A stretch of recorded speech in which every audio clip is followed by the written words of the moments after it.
Mpendwa mtazamaji, karibu tena katika kipindi chako pendwa cha Wakili Mwaminifu.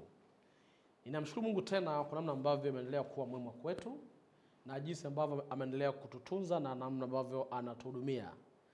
Zote hizi ni kwa sababu kuna jambo bado Mungu anakusudia katika maisha yako na katika maisha yangu. Na ndio maana tunaendelea kujifunza upendo wa Mungu jinsi ulivyo kwetu, na wakili umejengwa katika upendo wetu kwa Mungu. Na juma lililopita tuliona kwamba mawakili waaminifu hawatatafuta sababu ya kufanya uovu wowote ule. Maana wakitafuta sababu yote ya kufanya uovu, bado katika habari ya Mungu kushughulika na kulipa, atawalipa watu kulingana na walivyotenda, bila kujalisha kwamba nani aliyesababisha hao watu wakafanya hivyo. Na tukaona kwamba kauli ya wakili mwaminifu ni kumbakisha Mungu katika maisha yake. Maana tuliona kwamba ukifanya kinyume na vile Mungu anavyotaka ufanye, si tu kwamba unapata hasara, isipokuwa unamkosa Mungu katika maisha yako. Na ndio maana wenzetu wote waliotangulia na waliofanikiwa kuwa mawakili waaminifu, walichofanya kukibakiza ni kumbakiza Mungu maishani mwao.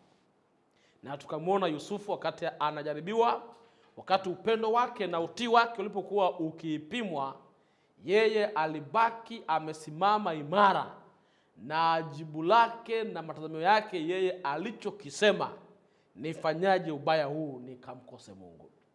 Kwa maana ni kwamba ukidhamiria katika maisha yako kwa bahati mbaya au kwa makusudi, ukafanya vitu kinyume na vile Mungu anavyotaka ufanye, maana ni kwamba umeamua kumuondoa Mungu maishani mwako.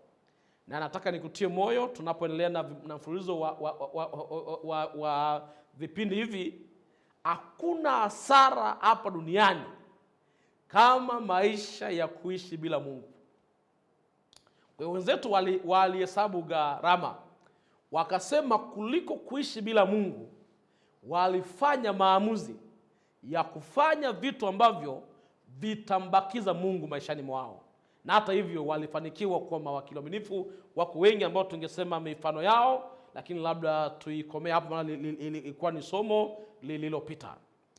Leo tena katika muendelezo wa wakili mwaminifu, kwenye kipengele cha wakili katika kiini na kiini cha upendo katika uwakili, kuna mambo ya muhimu sana tena leo tena Mungu anatamani sana aseme nasi.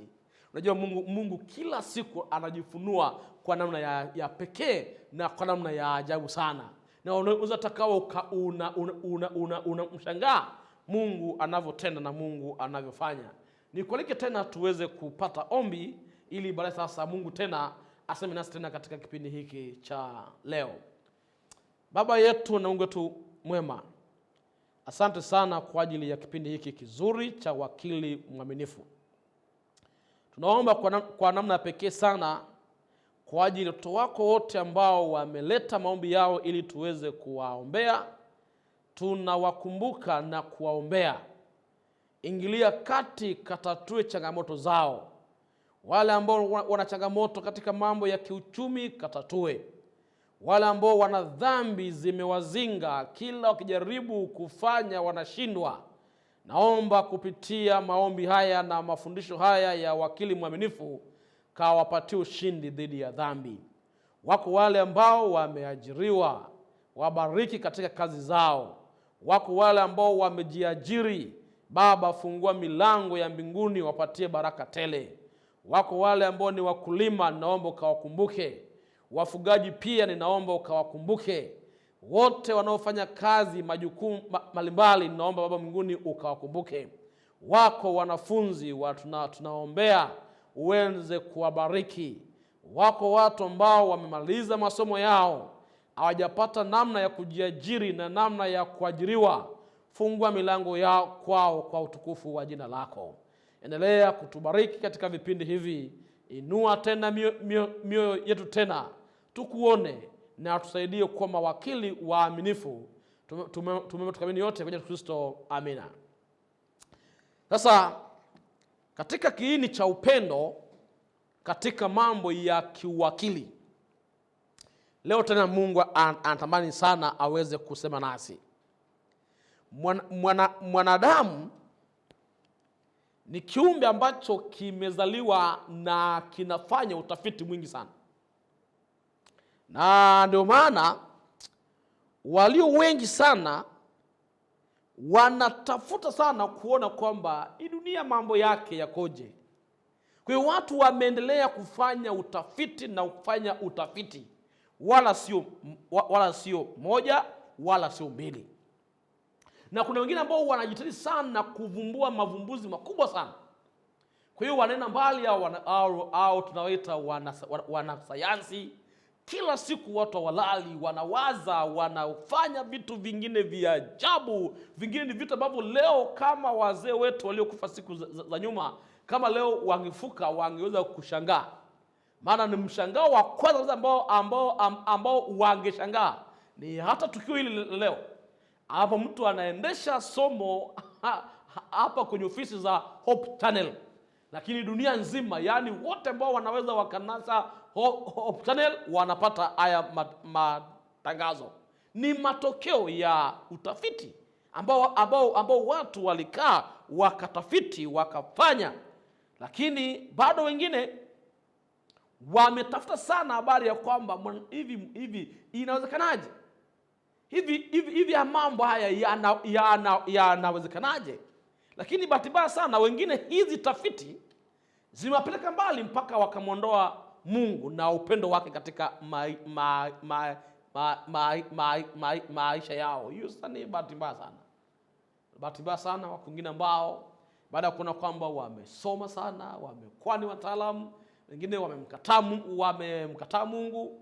Maana anasema kwamba mwingine ni kwa sababu anasema kwamba yeye aamini Mungu yupo. Kwa sababu gani? Hawezi akamshika Mungu, na maana yeye anataka kwanza ahakikishe kitu kama kipo lazima akione. Sahau nao wapo. Lakini bado katika habari njema ni hii, bado katika tafiti nyingi zote ambazo zimefanyika, bado hizo tafiti zote hazijaweza kuondoa uwepo wa Mungu katika maisha yetu. Na bado wewe mwenyewe ni shahidi, kuna vitu vingine vinatendeka kabisa na mwisho wake unaamini kwamba hapa kama si Mungu hiki kitu kisingefanyika. Kwa hiyo pamoja kwamba shetani anapowaambia na kuwashawishi baadhi ya watu kukataa uwepo wa Mungu, sisi bado tunaamini kwamba Mungu yupo, kwa sababu ya mambo mengi sana ambayo anayatenda katika maisha yetu. Sasa huwezi ukazungumzia habari ya upendo wa Mungu kama kiini cha uwakili kama huyu Mungu atatoa namna ya kuweza kutafuta vitu ambavyo vitatusaidia sisi kama wanadamu kuelewa uwezo na huyu Mungu halivyo. Maana vinginevyo hatuwezi kuwa mawakili kama huyu Mungu atajikuwa kwenye madhara ambayo tutamfunua na kumwona jinsi ambavyo anafanya. Na tutaona sasa kwa nini atupatie zawadi ya sisi sasa kuwa mawakili. Kwa nini atufanye sisi kuwa sehemu ya kazi? Kwa nini atufanye sisi kama wanadamu kuwa sehemu ya wokovu wa wanadamu wenzetu? Ni miongoni mwa maswali ambayo yatahitaji uchambuzi wa kina, na baadaye Mungu atusaidia na somo hili litatusaidia kuendelea kuwa mawakili waaminifu. Sasa vizuri, ukitamani kufahamu sana na kuelewa sana habari za uwakili na upendo wa Mungu, kuna maeneo manne lazima yakae sawa katika maisha yako. Yaani maana yake lazima maeneo manne uishughulike nayo, kuyaelewa kwa usahihi. Itakusaidia sana kuona uwepo wa Mungu ulivyo, na kuona upendo wa Mungu ulivyo, na kuona thamani ya kuwa wakili mwaminifu. mambo makubwa manne. Jambo la kwanza ambalo natamani sana uweze kuelewa, na haya mambo tutakuwa tunayamegua polepole, maana haya yatakusaidia sana kuwa wakili mwaminifu. Jambo la kwanza, lazima tuone asili ya Mungu, yaani the nature of God. Lazima uone, maana unaweza ukawa unavuta kwamba shetani anafanya watu wasifanye mapenzi ya Mungu, na Mungu amesema fanya na usifanye, na baadaye watu wakaenda mbali sana. Kwa hiyo kuielewa asili ya Mungu itakusaidia kuelewa kwamba kwa nini Mungu anataka wewe uwe wakili mwaminifu. Jambo la pili, asili ya mwanadamu. Haya mambo mawili haya ya kwanza ni ya msingi sana kuyafahamu na kuelewa, hasa katika mchakato wa kufanyika kuwa wakili mwaminifu na kuona upendo wa Mungu ulivyo. Maana kwa sababu yake huwezi kuelewa upendo wa Mungu kama hautaelewa asili ya Mungu. Alafu hautaelewa upendo wa Mungu vizuri kama kiini cha wakili kama hautaelewa asili ya mwanadamu. Alafu namba 3, lazima uelewe anguko na dhambi. Jambo la 3, anguko na dhambi. Jambo la 4, lazima ufahamu kitu kinachoitwa mpango wa wokovu. Haya mambo haya ukiyafanya vizuri na kuyaelewa moja baada nyingine, hasa katika mtazamo wa kuona upendo wa Mungu katika uwakili, nadhani utampenda Mungu na hautakomea tu kumpenda Mungu, itakusaidia kuwa wakili mwaminifu. Sasa nikukaribishe kipindi cha leo. Tutajua sana na kutafuta kuona asili ya Mungu, hii tumwelewe Mungu. Kwa hiyo tunapozungumza habari za kwamba Mungu anataka uwe mwaminifu na shetani anataka usiwe mwaminifu kwa Mungu, nini ambacho kinatafutwa? Na hatuna haja sana kujifunza habari ya shetani, tujifunze tu habari za Mungu. Mungu akishajifunua, ukishamwelewa, wala upande huo wa pili sasa utakimbia tu. Moja ambapo natamani sana uelewe kwamba asili ya Mungu ni jambo ambalo hakuna mwanadamu duniani, hakuna mwanadamu duniani ambaye atafika mahali ajifunze Mungu mpaka amalize maswali yake yote. Mungu amejifunua kwa kiwango kinachotutosha sisi kumwelewa na kuokolewa. Nataka nirudie hapa ule vizuri. Yaani katika habari ya kumjifunza Mungu na kuona asili yake na kumfahamu na kumwelewa, lazima tutamjifunza na lazima tutabaki na maswali. Maana nini? Mungu amejifunua kwetu sisi kwa kiwango kinachotusaidia kumwelewa na kuokolewa. Hicho ni kitamani sana uweze kukielewa. Kwa hiyo hata wengi sana wana filosofia, wana theology, wamejitahidi sana kupenya sana, lakini yote hayo bado watu wanapapasa. Ila Mungu tutamwelewa kwa usahihi wake na kwa uzuri wake na kwa mambo mengine yote mara baada ya kupata nafasi ya kwenda kukaa naye. Ila kwa leo amejifunua tu kwa namna ambavyo inatosha sisi kuweza kuokolewa. Hicho amekifanya, tena hajabakiza chochote ambacho ni cha muhimu kwa wokovu wako. Hicho hajabakiza. Ukiona hiyo umeshindwa, ni kwa sababu tu ya uzembe wako. Lakini yale mambo ambayo tunapaswa kuyafahamu kuhusu Mungu ili tuokolewe, yote hayo ameyafunua na yote yako wazi. Yote yako wazi. Kwa hiyo Mungu amejifunua mwenyewe kupitia maandiko matakatifu, ambayo hiyo sasa itatusaidia kuelewa asili yake, lakini bado tutaendelea na kuendelea na bado kuna vingine vitabaki yani vitabaki nje ya uwezo wako. Hicho kielewe. Kwa hiyo Mungu utamjifunza, lakini mwisho wa yote unafika sehemu fulani akili yako itagota. Ila kugota kwa akili yako si kwamba ametunyima vitu vya msingi kwa ajili ya wokovu wetu. Vyovyote vile ambavyo vina maswali kwa habari ya wokovu wa wanadamu viko wazi kabisa, isipokuwa vile vingine ambavyo viko nje yetu ambavyo havina msaada katika wokovu wangu na katika wokovu wako, usitamani sana kuteseka navyo. Kwa hiyo bado anasema tutaendelea kuangalia mambo machache sana kuhusu Mungu, asasa katika nuru ya mambo ya uwakili. Jambo la kwanza kabisa ambalo lazima ufahamu, tajifunza habari ya asili, nature ya Mungu, asasa kuona upendo wake ulivyo, hasa katika mtazamo wa kiwakili na kuwa wakili mwaminifu na kuona upendo kama kiini cha uwakili. Jambo la kwanza kabisa, kitabu cha Mwanzo 1 na fungu la 1. Nataka tuanze hapo kidogo, tutajifunza habari ya mambo haya ambayo utakuja kuyaona vizuri na kuyaona kwa usahihi wake, na itakusaidia kama vile ambavyo na mimi imeendelea kunisaidia kuendelea kuona kwamba kuna vitu vingi sana ambavyo natamani sana kujifunza kuhusu Mungu, hasa yanayohusiana na mambo yangu ya wokovu. Kitabu kile cha Mwanzo sura ile ya 3.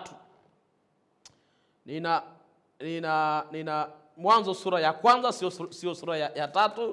Unajua tumesoma sana sura ya 3 kwa masomo yaliyopita, ndio maana bado akili iko kwenye sura ya 3. Sasa tunaona kwenye sura ya 1.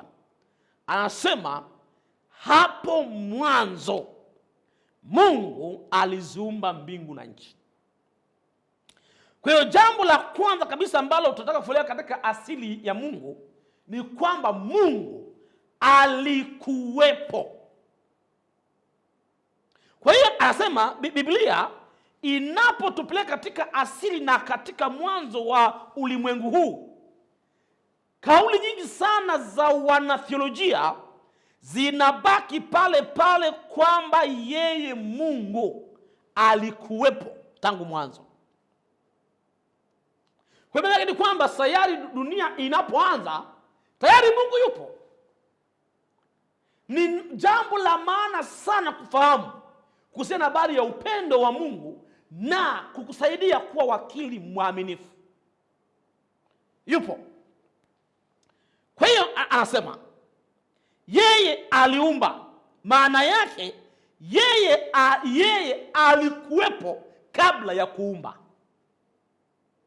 Kwa hiyo utaona kabisa kwamba katika habari ya kujifunza wakili mambo ya wakili na mambo ya kukufanya wewe kuwa wakili mwaminifu na kuona upendo wa Mungu, inaanza kwamba Mungu amekuwepo kabla ya kiumbe chote kuwepo, na hata kabla sayari dunia haijawepo Mungu yupo. Yohana yake akiandika kitabu cha Yohana sura ile ya 1 na lile fungu lile la kwanza, anaandika mambo mazito na mambo mazuri na mambo ya maana sana ambayo Biblia inatamani sana tuweze kujifunza asili ya Mungu. Ya kwanza kwamba yeye alikuwepo, yaani kabla chochote kile akija kuwepo yeye alikuwepo. Anasema hapo mwanzo kulikuwa na neno, naye neno alikuwa kwa Mungu, naye neno alikuwa Mungu. Kwa hiyo ameendelea kueleza kwamba hapo mwanzo yeye alikuwepo. Kwa hiyo Mungu amekuwepo mwanzo wa mwanzo. Mwanzo yeye yupo.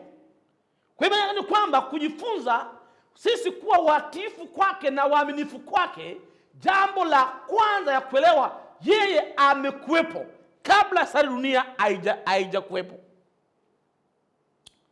Sasa kwamba hapa anafundisha kwamba yeye Mungu ni wa milele.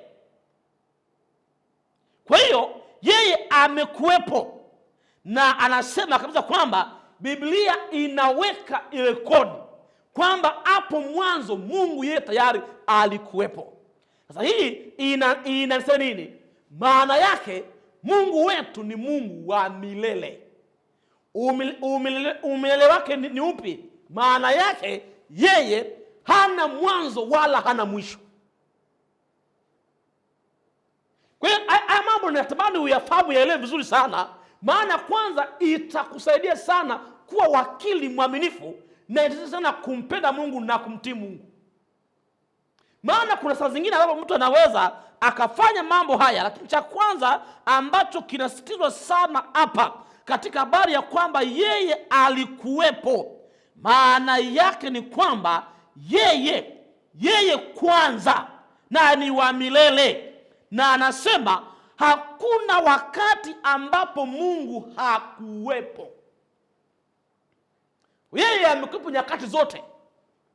Ndio maana nikaanza mwanzoni nikamwambia kwamba ili uweze kujifunza habari ya kuwa wakili mwaminifu na uweze kuwa mwaminifu katika maisha yako yote, lazima uelewe asili ya Mungu anayekutaka uwe mwaminifu. Yeye alikuwepo tangu mwanzo. Alafu anasema kama mtu afikirie kwamba hivi kabla ya mwanzo maisha yalikuwaje, Biblia inatueleza tu kwamba maneno machache yenye nguvu, hapo mwanzo Mungu aliziumba mbingu na nchi. Maana ni kwamba yani kabla dunia haijakuwepo yeye yupo. Sanajua kwamba mtakuja kuuliza maswali mengi sana, alikuwa anaishi wapi?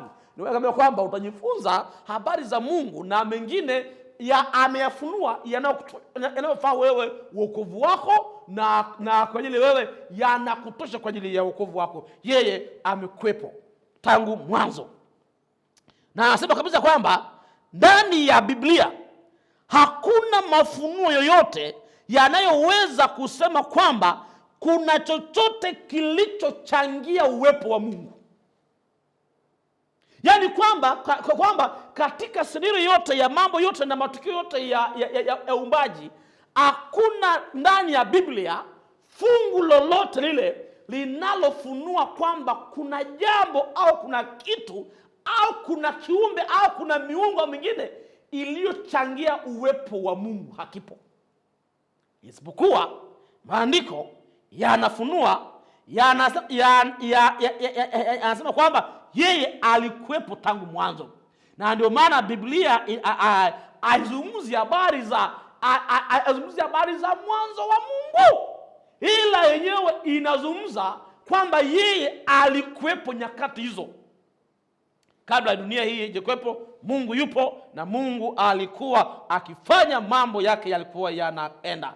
Na nasema ukweli ni kwamba Mungu alikuwepo. Maana yake asili yake ni ya milele. Kwa hiyo usisahau kwamba Mungu kama anatamani wewe uwe mwaminifu. Si kwamba labda kuna vitu fulani ambavyo usipokuwa mwaminifu wewe atavikosa. Maana yeye amekuwepo kabla ya wewe kuwepo. Masomo ya nyuma niliwahi kueleza kwamba kwa nini mwanadamu aliumbwa siku za mwisho. Hiyo yache tulishaeleza kwenye masomo yaliyopita. Leo nataka uone asili yake, yeye yupo. Maana yake ni kwamba yeye ni wa milele. Jambo la pili, kwenye Mungu alikuwepo. Jambo la pili, maana kwamba ukuu wake na uungu wake inamaanisha kwamba yeye anajitosheleza. Yaani Mungu yeye katika uwepo wake, na kwa sababu yeye alikuwepo tangu mwanzo, kabla yoyote yule hajawepo, na wala dunia hii haijaumbwa, wala vitu vyovyote havijakuwepo. Yaani yeye kuwepo kwake tangu zamani za kale za mianzo ambayo Biblia inatamka, inatufundisha kwamba yeye ni wa kujitegemea, anajitosheleza. Kwa sababu anasema anasema kwamba kabla ya hapo hakukuwepo chochote isipokuwa Mungu. Kwa hiyo tu kauli hiyo ni kwamba yeye anajitosheleza mwenyewe. Maana yake yeye kuishi kwake kunamtegemea yeye mwenyewe. Kwa hiyo Mungu akutegemei wewe ili aishi. Ategemei wewe umfanyie ibada ili aabudiwe. Maana yeye yupo milele zote. Haujazaliwa yupo, haujaumbwa yupo, chochote kile akijafanyika Mungu yupo na anatawala. Tulia mbele kidogo. Anasema kwa hiyo yeye ndiye chanzo cha nguvu zote. Yaani yeye ndio chanzo cha nguvu zote ambazo mwanadamu anazihitaji, na kwa sababu hiyo nguvu za uwepo wake ziko ndani yake mwenyewe. Kwa yeye hakuna mahali kwamba anaomba nguvu zake, ila yeye asili yake yupo milele zote na anajitosheleza. Hahitaji kama ambayo unahitaji vitu vingi sana ili uweze kuishi, ili uweze kuwepo. Hii itakusaidia sana unapojifunza asili ya Mungu kwenye uwakili. Itakushusha sana kiburi na itakufanya kumtii Mungu na kumpenda Mungu. Kwa hiyo anasema yeye aishi peke yake, na anasema kwamba lazima tukubaliane kwamba Mungu anajitosheleza, na anasema kwamba maisha yake hakuna anayeyamiliki wao kumilikiwa na mtu mwingine. Yeye ndio ndani yake uzima umo. Kwa hiyo lazima tukubali hiyo. Alafu maisha yanamaanisha hivi, yeye Mungu anapokuwepo maisha yapo, asipokuwepo popote pale hakuna maisha. Maana yeye ndiye maisha. Sikiza vizuri. Yeye kwa kwamba anajitosheleza. Mungu yeye, yani nje yake hakuna chochote kinachoweza kufanyika.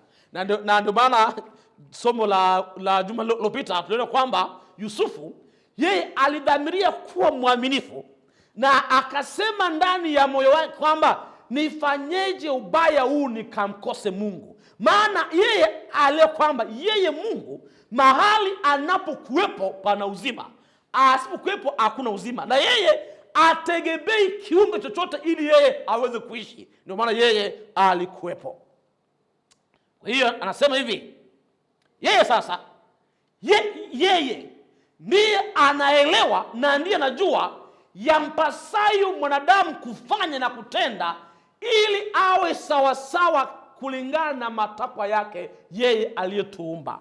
Maana yake ni kwamba ukitaka kuchanganyikiwa, ukitaka kupoteza maisha, ukitamani kufanya kitu ambayo baadaye itakuwa ni hasara kuliko zingine zote, ishi maisha yasiyokuwa na Mungu ndani yake. Maana yeye Mungu wewe hata leo ukiamua, ndio maana tutaendelea kujifunza masomo haya.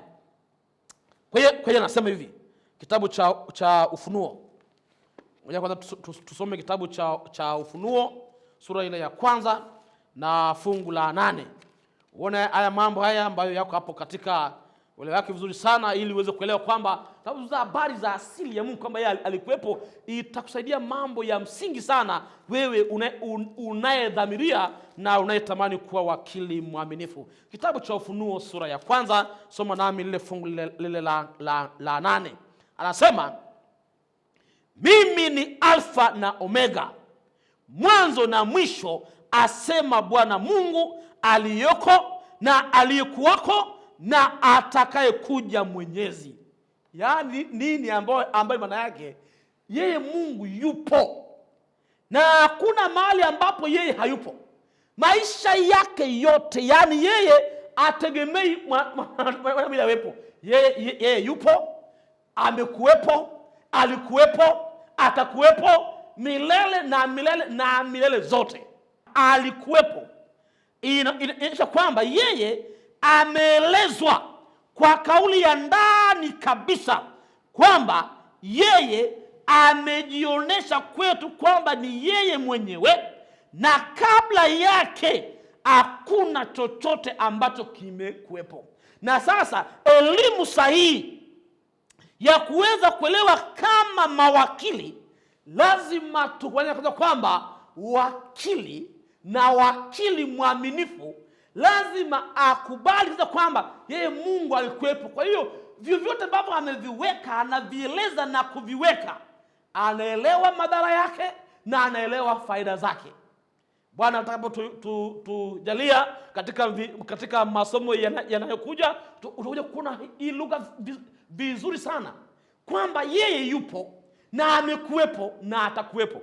Kwa hiyo kama wakili mwaminifu ataelewa kwamba Mungu anapotoa wito wa kuwa wakili mwaminifu, afanyi chochote isipokuwa ambacho anakifanya ni kufunua upendo wake kwetu. Tutakuja kuona hicho kitu. Kwa hiyo anasema, sababu hiyo yeye kama mtawala na yeye anaaminika, na kwa sababu hiyo uwakili unatoa fursa ya kuingia katika mahusiano na yeye na kuendelea kuona siri hizi ambazo huwezi ukaziona kwa haraka mpaka umefanya maamuzi ya kuwa wakili mwaminifu. Kwa hiyo nini ambacho anakisema? Mungu alikuwepo tangu mwanzo. Hiyo ni sifa ya kwanza kabisa ya Mungu ambayo lazima uielewe, asili ya kwanza ya Mungu kwamba yeye alikuwepo zamani za kale, alikuwepo. Maana ni kwamba sasa anapotuelekeza mambo yote haya, na hata kama ni uwakili, ni njia tu ya kujenga mahusiano na yeye. Na ikiwa leo tu katika ulimwengu huu watu wengi sana wanatumia njia nyingi sana kufanya mahusiano na wale watu waliofanikiwa, wale watu wanaofahamu, wale watu wanaoelewa.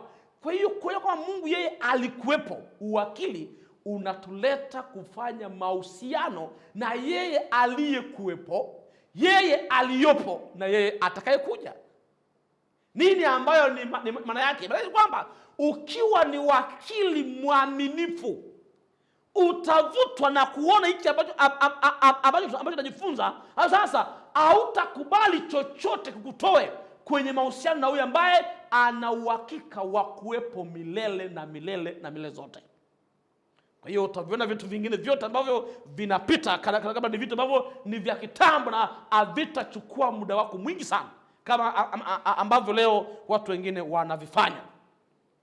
Lakini sifa ya pili, anasema sifa ya pili ya Mungu, yeye ni muumbaji.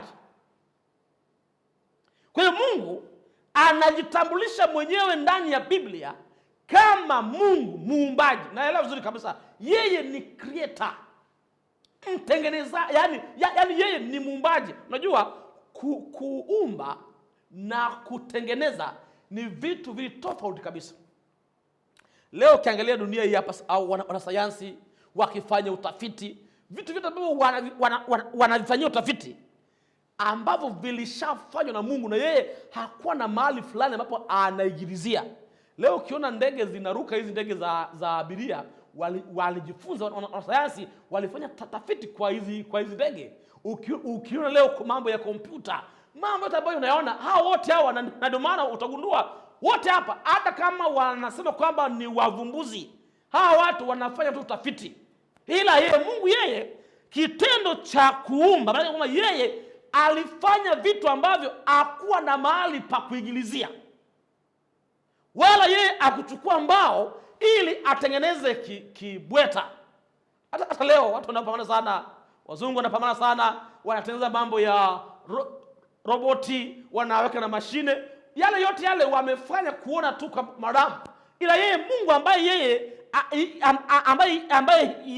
yeye ni muumbaji, na ndio kwamba yeye alikuwepo tangu mwanzo, ni kwa sababu sisi tumeumbwa. Ndio maana leo tunasema kwamba yeye alikuwepo. Sisi tumepataje kujua kwamba alikuwepo? Kwa sababu amejifunua hivyo kwamba alikuwepo. Ila yeye hakuna mahali pengine ambapo yeye alisoma ili awepo. wala yeye akuambiwa ili amini, ila yeye yupo. Kwa hiyo yeye, kwa sababu aliumba, maana yake ni hii: yeye alituumba. Yeye ni muumbaji, na kwa sababu ni muumbaji, huu ni msingi wa maana sana kuelewa kama wakili mwaminifu, kwamba wewe hivyo ulivyo umeumbwa na Mungu. Mungu amekuumba. Kama amekuumba, nini ambacho inakudea? Tulia kidogo. Anasema katika habari ya uumbaji, katika shughuli ambazo Mungu alikuwa anafanya, tunajua kwanza kwamba ni neno la Mungu alifanya, na vyote hivyo vikaonekana na vikatokea. Na anasema isingewezekana kuongea habari za siri za Mungu kama asingelikuwepo kabla yetu. Kwa hiyo ndio maana mambo ya Mungu mengine yanabaki kuwa siri na fumbo kwetu. Kwa sababu gani? Sisi tunamjifunza Mungu kwa kusoma na jinsi alivyojifunua na kwa mambo ambayo tunayaona. Na ndio maana sasa tunatafiti mwisho wa yote kuna maana fulani akili za wanadamu zinagoma. Hata wale ambao wanafunza kwamba mwanadamu alitokana na nyani, waga wanafika mahali fulani wanagonga mwamba. Haya, huyo nyani alitokana na nini? Anasema iliende ukiubara sana, kuna kato fulani kilifanyika. Maana ni kwamba kuna kitu kilianza. Sasa ndio maana sasa katika habari ya kujifunza Mungu, kuelewa kama yeye ni muumbaji, ndiye aliyetutengeneza na kutumba, maana yake ni hii: tunajua kwamba tutamjifunza na kumwelewa, lakini kwa kupapasa. Sikiza vizuri. Anasema yeye, kwa hiyo yeye ndiyo mafunuo kwetu. Na anasema kwamba yeye sasa akawa sasa anaipanua sana kwa kupitia mbingu na nchi. Ameweka vitu vingi sana ambavyo kwa mwanadamu akiviangalia anaweza akaendelea kumwelewa Mungu. Lakini Mungu kama muumbaji anamaanisha hakuna kama yeye. Hakuna kama yeye, na anasema hakuna mwingine mwenye uwezo wa kuumba isipokuwa yeye. Kwa hiyo hapa itaendelea kupatia moto na moyo wa kuwa wakili mwaminifu, maana unasema bila yeye mimi si kitu. Sikiliza vizuri uweze kuelewa kitu. Anasema tutagundua kwamba yeye ana asili ambayo haina mwanzo wala chanzo, ila sasa yeye amemuumba mwanadamu mwenye mwanzo. Yaani wanadamu wote wana mianzo. Na ndio maana unashangaa kwamba wewe una miaka mingapi? Nilizaliwa mwaka fulani. Maana ni kwamba wewe una mwanzo, ila Mungu yeye hana mwanzo. Sasa kama wewe una mwanzo, itakubidi utulie vizuri sana kufuatilia kipindi hiki cha wakili mwaminifu, maana itakusaidia sana kuelewa haya mambo. Wewe hapo lipo una mwanzo. Na tutakapoendelea kwamba mwanzo wako huo ni mtaji wako. Sasa unautumiaje? Maana mwanzo, wewe ukiwa na mwanzo, maana kama wewe sio wa milele, isipokuwa anatupa njia ya kuishi milele. Na njia mojawapo ya kuishi milele tulishaangalia kwenye masomo yaliyotangulia, ni kufanya yale ambayo Mungu amesema tufanye na kutofanya yale ambayo Mungu amesema tusifanye. Tutakuja kuona tunapoendelea. Kwa hiyo yeye aliwaumba wanadamu ambao wana mwanzo, ambao hao wanadamu kiwalisia wanapaswa kumtegemea kwa 100%. Na hata hivyo, hata wale wote wasiomtambua Mungu wanaona mambo yao yanajiendea, ni kwa sababu Mungu wetu ni Mungu wa upendo mno.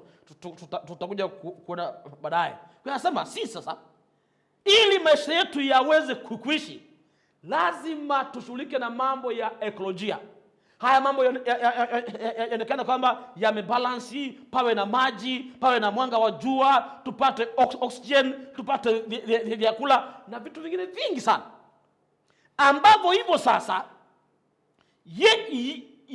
Yesu Mungu atamani wale ambao ni viumbe vyake vimtegemee yeye, maana yeye ndiye, haya mambo yote ni yeye ndiye anayeyawezesha, hata kama kujifanya. Kwa anasema yeye ndiye anapaswa kutumainiwa na yeye ndiye anapaswa kutegemewa. Kitabu cha Isaya sura ya 46 nazungumza habari za upendo wa Mungu, ili uone lazima ule kwanza asili ya Mungu. Moja, yeye alikuwepo. Jambo la pili, yeye ni muumbaji.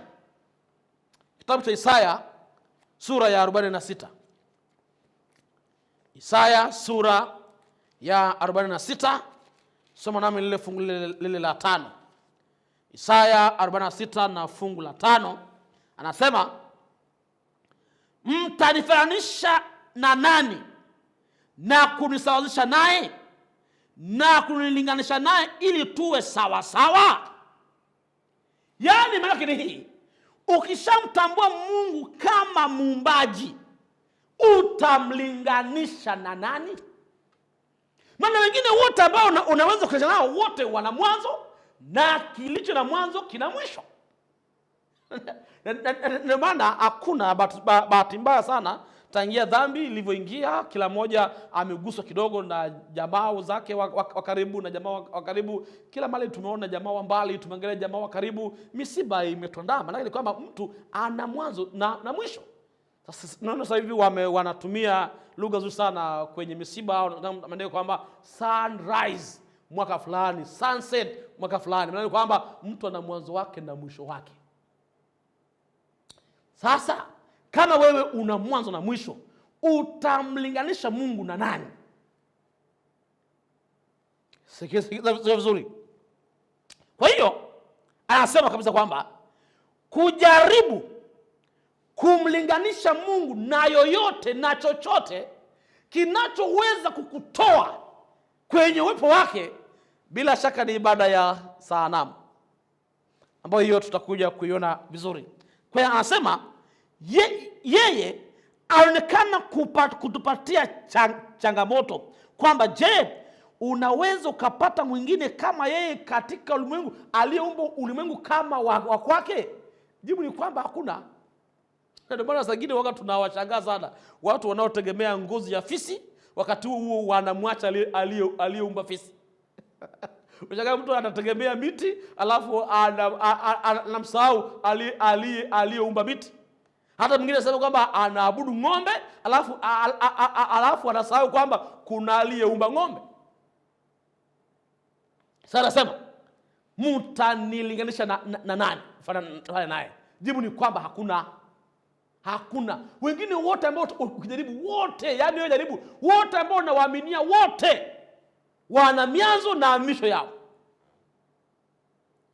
Na hii dunia kuna watu wafanya mambo makubwa sana, lakini bahati mbaya sana leo hawapo. Maana ni kwamba lazima leo kwanza kwamba mwanadamu kwa hiyo yeye ambaye ni muumbaji, ambaye alikuwepo, ni Mungu peke yake, na hakuna mwingine wa kumlinganisha naye. Sasa vizuri anasema hivi. Alafu anakumbusha kwamba mtafanya na nani? Ila tena anatukumbusha. Twende fungu la 9. Hiyo Isaya 46 fungu la 9. Anasema, kumbukeni mambo ya zamani za kale, maana mimi ni Mungu wala hapana mwingine. Mimi ni Mungu wala hapana aliye kama mimi. Kwa nini anasema kwamba kumbukeni mambo ya kale? Kwa nini ukumbuke mambo ya kale? Anasema kwamba mimi ni Mungu na hakuna kama mimi. Na kwa sababu hakuna aliye kama mimi, kumbukeni mambo ya kale ambayo niliyafanya. Nini kwamba wewe usiende tu hapa, kumbukeni mambo ya kale, mimi ni Mungu na hakuna aliye kama mimi. Kwa hiyo Mungu hakuna ambaye unaweza ukamlinganisha naye. Hakuna. Hata kama ungefanyaje, hakuna. Jaribu vingine vyote, hakuna. Mungu atabaki kuwa Mungu. Sasa hii inafanya nini? Lazima uelewe kwamba uwakili ni upendo wa Mungu kwako. Na maana nataka ujue kwanza kwamba Mungu afanyi mambo ya uwakili. Kama unasema bwana, najua lazima tutoe zaka ili kazi ya Mungu iende. Tulia kidogo. Atoi zaka ili kazi ya Mungu iende. Tunajua kwamba tunatoa ili tupate mahusiano yetu na Mungu. Inafanyikaje? Endelea kuhudhuria. Maana kazi ya Mungu ilifanyika tu. Na amefanya bila mwanadamu hajakuwepo. Mungu anafanya kazi zake zote. Na hata leo unaweza ukalala, maana hata ni shahidi. Kuna watu wengi ambao tena wengine walionekana wana nguvu, walionekana wanategemeza makanisa, na mpaka wengine wakatemeka walipolala usingizi wa mauti. Lakini wamelala usingizi wa mauti, kazi ya Mungu bado inaenda. Hata katika tawala za kidunia kuna watu waliongoza nchi zao vizuri sana, na walipolala watu wakashangaa, jamani, amelalaje? Lakini wamelala bado nchi zao zinaendelea. Maana kwamba Mungu yupo anatawala. Hii hapa ni challenge kubwa sana kwa wale ambao ni watawala. Bado wanapaswa wamtende Mungu, maana hakuna aliye kama yeye. Yeye ni muumbaji. Kwa hiyo yeye sio sehemu ya viumbe. Maana yeye ndiye aliyeumba. Kwa hiyo aliumba kwa kupitia neno lake. Kwa sababu aliumba kwa kupitia neno lake, maana yake yeye kama Mungu, hakuna sifa nyingine ya Mungu ni kwamba hakuna asichokiweza. Hakuna. Maana ukirudi kwenye Mwanzo sura ile ya kwanza, anasema hapo mwanzo Mungu aliziumba mbingu na nchi. Anasema nayo nchi ilikuwa ni ukiwa tena utupu, na giza likawa limejaa juu ya vilindi vya maji. Maweza pale, lakini kama aliweza kutengeneza, yani akaweza kuumba vitu ambavyo havikuwepo, akavifanya vikawepo, leo nini kinaweza kikamshinda Mungu? Leo nini? Maana yake ni kwamba hakuna. Kwa hiyo Mungu hakuna ambacho kinaweza kikamshinda. Uwezo wake, nguvu zake, mamlaka yake anayafanya, na hata hivyo hahitaji ruhusa ili afanye. Yeye anafanya, maana yeye ni Mungu. Kwa hiyo utakumbuka kuelewa kwamba yeye, ngoja uone kidogo. Hebu tuende kitabu cha Wafalme wa kwanza. Kwa hiyo Mungu wetu hakuna yanayoshindikana kwake, na yeye anafahamu, na yeye utaona uwezo wake ulivyo, na hakuna kama yeye. Kitabu cha Wafalme wa kwanza sura ile ya 8. Haya mambo yatakusaidia sana ili unapojifunza habari ya asili ya Mungu ulivyo na Mungu alivyo, itakufungua sana na kuelewa kwanza kwamba tunapaswa kufanya kazi ya Mungu, kwa sababu tunahitaji mahusiano yetu na yeye yawe ni mahusiano chanya. Hicho ndicho ambacho kinatukimbiza na kinatutia moyo na ambacho ndio ingekuwa ni tamanio la kila mmoja wetu. Kitabu cha Wafalme wa kwanza, Wafalme wa kwanza sura ile ya 8, soma nami ile fungu lile la 27. Wafalme wa kwanza 8 na fungu lile la 27. Sikia ambacho anakisema. Lakini Mungu, je, atakaa kweli kweli juu ya nchi? Tazama, mbingu hazikutoshi, wala mbingu za mbingu sembuse nyumba hii tuliyoijenga. Kwa hivyo ni kwamba huyu anapoielezea ukuu wake na uzuri wake ulivyo, anasema kwamba yani ukuu wa Mungu ulivyo, wala mbingu hazimtoshi, wala nchi haimtoshi, sembuse ka nyumba. Manake Mungu anatamani kama wakili mwaminifu uelewe uwezo wake na uelewe nguvu zake, na wewe kwamba huyo Mungu anapotoa wito katika mambo ya utumishi kutumikia, nini ambacho anakimaanisha. Maana usije kwamba tunafundisha wakili mwaminifu maana Mungu amekwama au kazi zake zimekwama. Hapana. Ila tunafundisha wakili mwaminifu kwa ajili ya nini? ya kujenga mahusiano na Mungu wa milele aliyekuwepo, aliyepo na atakayekuja. Huyu ndio wakili, kazi yake ni kuturudisha katika mahusiano naye. Maana nje yake yeye chochote ambavyo unaweza ukabili ni vya thamani, muda si mrefu utagundua sivyo vya thamani tena. Utavigundua kwamba sio vya thamani tena. Kama ni taaluma yako, utagundua kuna saa itafika kwamba taaluma yako si kitu tena.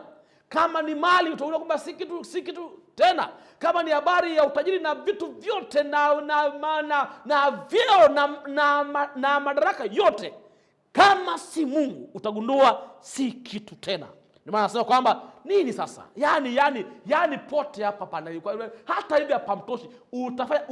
Utafanya nini? Yeye alikuwepo kabla ya vingine vyote.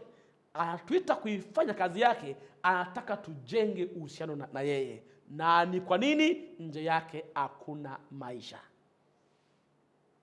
Hiyo uwezo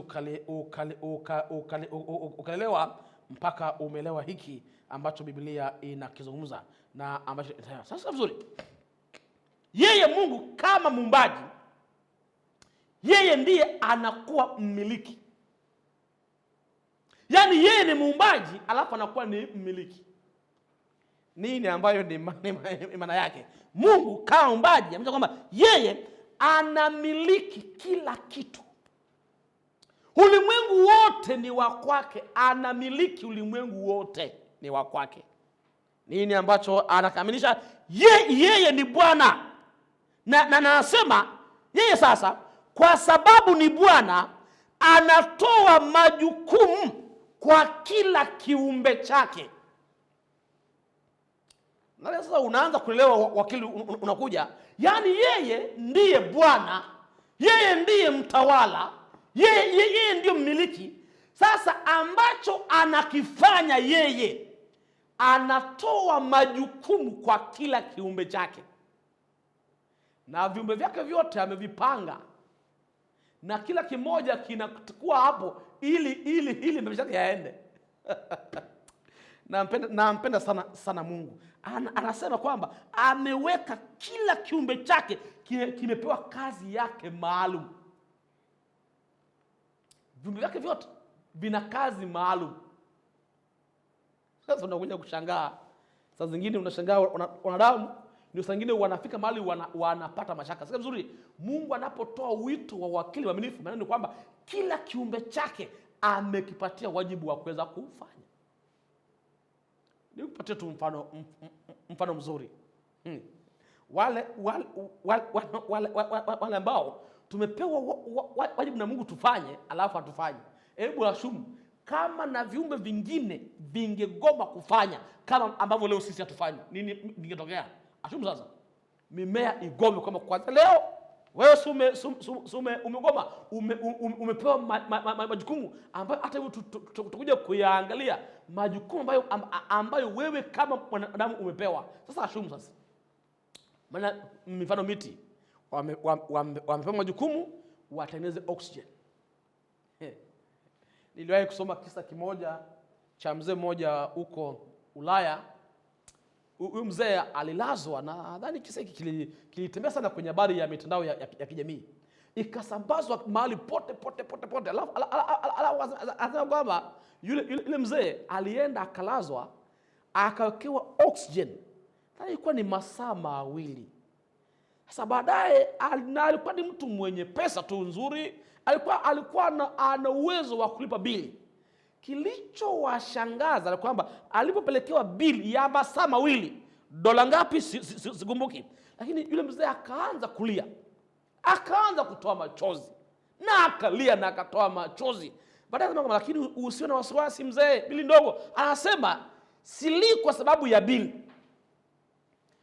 nalia maana kama kwa muda wa masaa 2 nimevuta oxygen ya bure. Kama Mungu yani masaa 2 nimevuta oxygen hii ambayo sasa munaniletea bili yake. Habari gani kama Mungu angeniletea bili tangia nimeanza kupumua, tangia nikiwa kijana? Nani angeweza kulipa? Maana sasa nakuja nasema kwamba Mungu kwenye mambo ya viumbe vyake, kila kiumbe kimepewa kazi yake. Bahati nzuri sana au bahati mbaya sana, viumbe vingine vyote vinafanya sehemu yao kwa uaminifu sana, na ndio maana maisha yanaenda. Yaani ndio maana maisha yanaenda. Maana viumbe vingine kama ni miti, nimeshawaambia wanatoa oxygen. Baadhi ya miti inatoa matunda, baadhi ya miti inatoa dawa, baadhi ya miti inatoa chakula, baadhi ya miti inatoa, yaani baadhi ya viumbe vilivyoumbwa vinafanya sehemu yao kwa uaminifu sana. Ila kuna kiumbe ambacho kina akili kuliko viumbe vyote. Baadaye sana kuna wengine wetu hawafanyi sehemu yao. Na sasa Mungu anakuja na wakili mwaminifu. Ni sasa atukumbuke kama sisi kama viumbe vyake. Nielewa vizuri. Anasema amegawa. Na anasema kila kiumbe. Mfano mzuri sana. Turudi tena kitabu cha Mwanzo. Uone mambo haya yatakusaidia sana wewe kuwa wakili mwaminifu. Hebu sasa achungu kama jua igome, haitoi mwanga wake, mimea itatoa vyakula vyake. Hivi vyote vinafanyika, lakini mwanadamu aliyeumbwa kwa sura ya Mungu, yeye wajibu wake amegoma kufanya. Wakili unakuja kutukumbusha, kurudisha kwenye wajibu wetu tuliopewa kufanya kama viumbe vyenye akili kuliko viumbe vingine vyote. Mwanzo 1 fungu la 14, Mungu akasema na iwe mianga katika anga la mbingu, na itenge kati mchana na usiku, na hivyo dalili ya majira na usiku na miaka. Alivyoamuru vikafanya, vikatenda. Ukienda kwenye fungu la 26 akasema na tumfanye mtu kwa mfano wetu na kwa sura yetu. Nasema hao sasa, nasema kwamba kwa sura yetu wakatawale samaki wa baharini na ndege wa angani na wa nchi na kila na yote pia na kila chenye kutambaa kitambaa juu ya nchi. Anatoa maelezo hayo, alipewa viumbe vyake hao. Ukienda kwenye fungu la 29 anasema Mungu akasema tazama nimewapa kila mti. Yaani Mungu kila kiumbe kimepewa majukumu yake ya kuweza kufanya. Kwa nini? Kwa sababu yeye ndiye mmiliki. Yeye ndio muumbaji. Kila kiumbe kimepewa kazi ya kufanya. Swali ni moja. Wewe kama wakili unafanya sehemu yako? Tulia kidogo na endelea kufuatilia kipindi hiki cha wakili mwaminifu. Kwa hiyo yeye Mungu, ukienda hapa ametoa maelezo, ukienda Mwanzo 2 fungu la 15 na fungu la 16 tumeshahubiri sana. Bwana akubariki sana. Usikose kipindi kijacho tunapoenda kuangalia mambo ya msingi sana katika habari ya asili ya Mungu. Na mimi kwamba umeelewa kujifunza na kuona jinsi ambavyo Mungu anakuita kuwa wakili mwaminifu. Hebu na tuombe. Baba mwema, asante kwa ajili ya mafunuo haya. Endelea kujifunua kwetu. Tufundishe kama mawakili kukuelewa na kuelewa asili yako. Tujue kwamba ni sehemu tu ya upendo wako kutupatia kazi hii ili tujenge mahusiano na wewe. Tubariki wote kwa jina la Kristo. Amina.